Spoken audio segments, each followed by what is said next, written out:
It's coming to you live from Uyo, the capital city of Akwa Ibom State. It's a terrific afternoon to look at the world view today. Here are the top stories we've gathered for you. U.S. President Joe Biden issues executive order authorizing sanctions against Sudan, saying the fighting must end. Several heads of the Wagner Group says he will withdraw his troops from Ukrainian city of Bakhmut by Wednesday in row over ammunition. Details of these stories and more in a moment.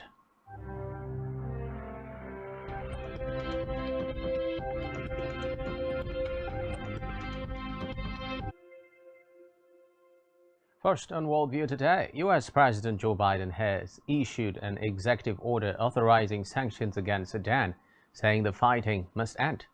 Biden called the violence a tragedy and a betrayal of the Sudanese people. He said the violence in Sudan was an unusual and extraordinary threat to the national security and foreign policy of the United States. Earlier, the Director of National Intelligence, Avril Haines, told a U.S. Senate committee to negotiate. Reports say the latest ceasefire has failed to hold, with heavy fighting continuing in the capital Khartoum, as well as the adjoining cities of Omdurman and Bari. Meanwhile, the United States has denied Russian claims it masterminded an alleged drone attack on the Kremlin aimed at assassinating President Vladimir Putin. A day after spokesman John Kirby called it a ludicrous claim, Ukraine has said it had nothing to do with the alleged attack. Reports say Putin was not in the building at the time. Meanwhile, Ukraine has accused Moscow of staging the incident in order to escalate the war. Away from that, the UN leaders, Martin Griffiths, told media that Sudan's descent into violence was now at a dangerous tipping point.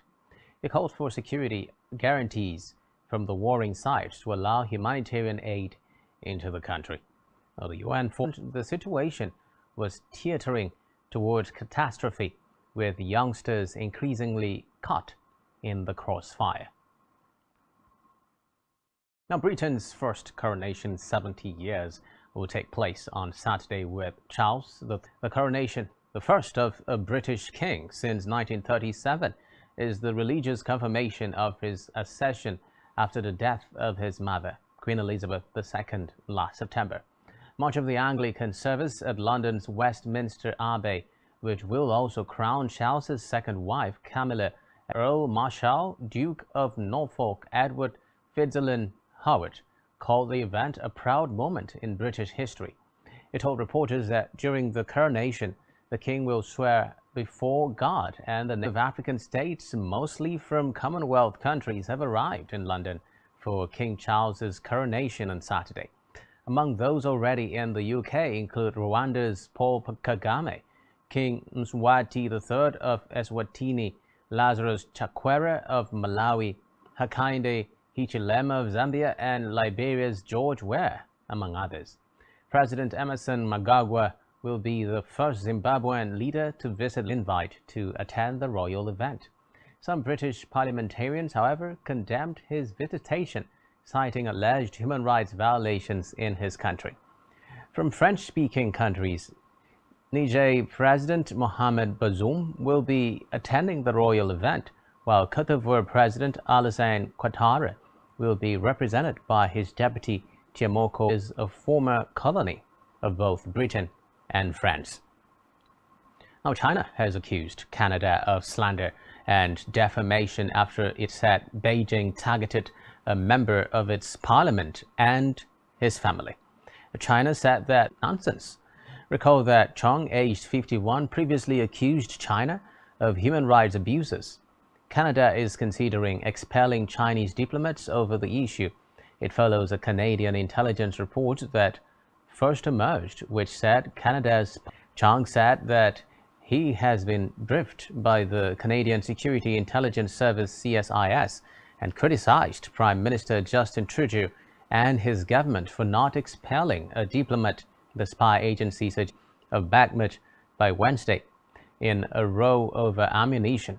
His statement came after he posted a gruesome video of him walking among dead fighters' bodies, asking defense officials for more supplies.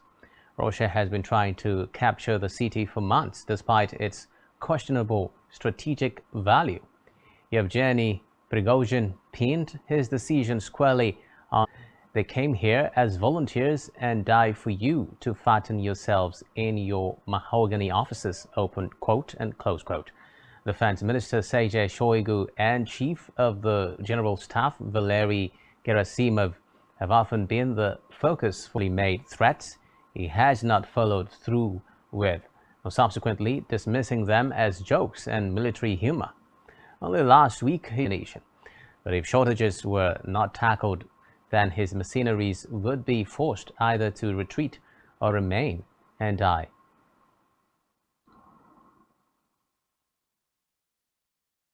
He described as a strategic partner. He denied that Russian mercenaries from the Wagner Group were supporting Burkinabe forces in their fight against Islamist armed groups. He said the exit of French forces from the country as an example of a strategic ally. Traoré also mentioned North Korea, saying it had supported Burkina Faso in the past with heavy military equipment that was still in use and would want more supplies from them, as the 63rd began with a dramatic allegation from Moscow that Ukraine made an attempt on Russian President Vladimir Putin's life. Ukrainian civilians claiming dozens of lives. Ukraine was likely responsible for explosions in Kozacha Bay near Sevastopol on the Crimean Peninsula. Ukrainian military intelligence spokesman Andrei Yuzov said 10 tanks containing 40,000 tons of refined oil products had been destroyed. Mikhail Razvozhayev, the Russia-installed governor of occupied Crimea, confirmed that bloggers said 2 drones had destroyed 4 field tanks.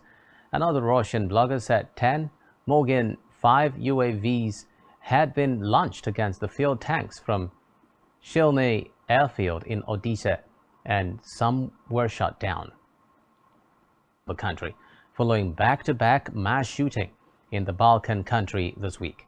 This came after police in the early hours of today arrested the suspected gunman following an hours-long manhunt throughout the night in the country's second mass shooting this week. The Interior Ministry Serbian police has said today that they had arrested a man suspected of killing 8 people and injuring at least 14 others in the country's second mass shooting this week, following a manhunt through the night. After the break, Vietnam has strongly protested against Australia's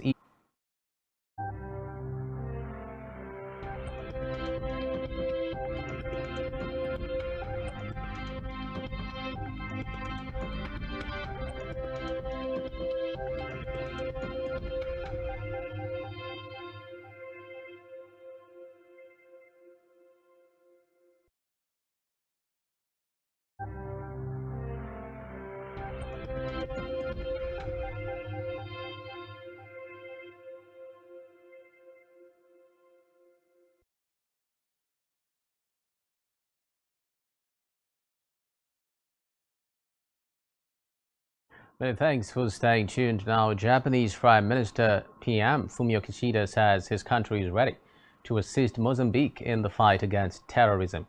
He said Japan was interested in financing the fight against terrorism in northern Cabo Delgado in a safe environment.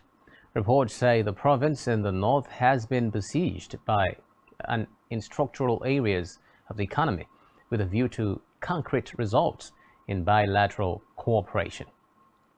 Away from that, Vietnam has received trends in bilateral ties and urged Australia to halt its circulation. Australia fought with the losing US-backed South during pulled out its forces from Vietnam. The yellow flag in the coin design contained a ring, is based on ribbon colors awarded to Australian veterans. Away from that, the United Kingdom's ruling Conservatives have, in the depths of the worst cost of living crisis in decades, the local council elections held on Thursday across swathes of England eliminated the main parties standing before a UK-wide general election expected next year. Sunak adding double-digit inflation, restoring economic growth and stopping boatloads of refugees and migrants crossing the English Channel. The vote counting will only be complete that the trend was already clear from the 230 English districts electing more than 8,000 council seats. And to return the persecuted minority to their homeland. Bangladesh officials said that 20 Rohingya and 7 officials, including a border guard officer, were visiting 2 model villages erected crackdown in neighboring Myanmar that is now subject to a UN genocide investigation. Both countries signed an agreement for their repatriation. Bangladesh Refugee Commissioner Mizanur Rahman told media the new facilities include a market, hospital and reception center for returning refugees. Now in business, Indonesia's economic growth held steady in the first quarter as improving consumption and government spending offset a slowdown in exports and investment in Southeast Asia's largest economy. Indonesia showed on Friday that was quicker than the 4.95% median forecast in a media poll and compared with whom, though analysts expect economic momentum to cool as commodity prices ease and monetary policy tightening around the world hits global demand. Meanwhile, uncertainty of the recent crisis is over and the health of the banking system remains strong. Shares of smaller regional lender PacWest Bank plunged nearly 50%. PacWest, based in Los Angeles, said in a statement that it was not experiencing any out-of-the-ordinary deposit withdrawals and still plans on selling off some assets. Regional banks that failed over the past 2 months: Silicon Valley Bank, Signature Bank, and First Republic Bank.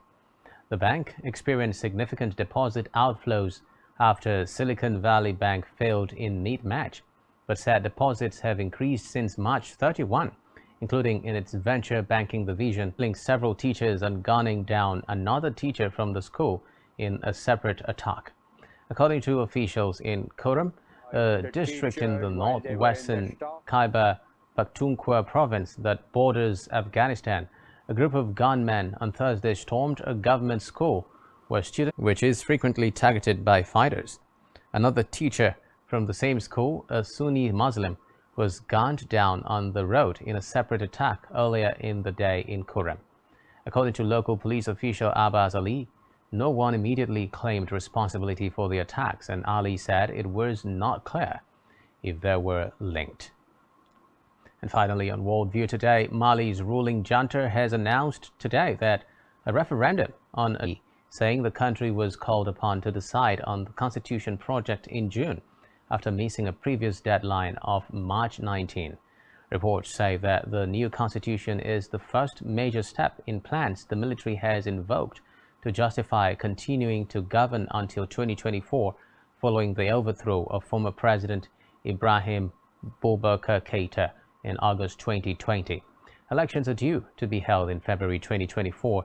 To restore, subscribe to our YouTube channel, all of which you can find on our website, spectrumtv.ng.